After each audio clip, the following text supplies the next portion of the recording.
Well, in this week's 3 in Your Town, Channel 3's John Martin takes us across the country to discover all the Chattanoogas from Tennessee to Colorado. Let's take a look.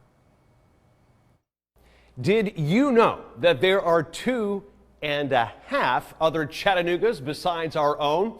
Well, let's head up the road about 8 hours or so to the Buckeye State. Chattanooga, Ohio is an unincorporated community with a population just under 100. It's just a stone's throw away from Fort Wayne, Indiana.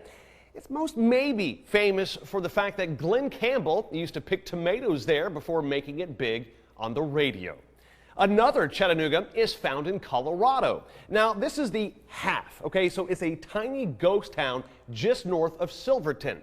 It was originally founded by Toots and Ollie Klinger. Toots and Ollie were former Tennesseans who headed west after the Civil War to make their fortune in the gold rush.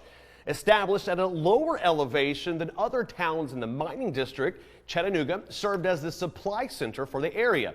The town boasted 300 residents in its heyday, but by 1910, the U.S. Census reported no one was living in the community.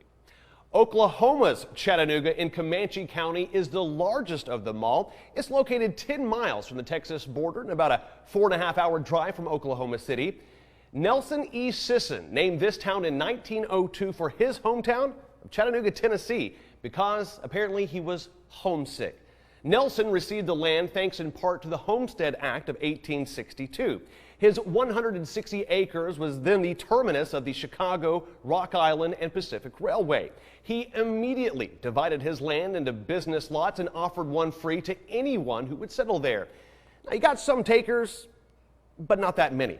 Today, Chattanooga, Oklahoma is a mainly farming community. About 1,000 people still call it home, but in recent years, it's seen its share of closings. Now, here's an interesting tidbit about it, all right?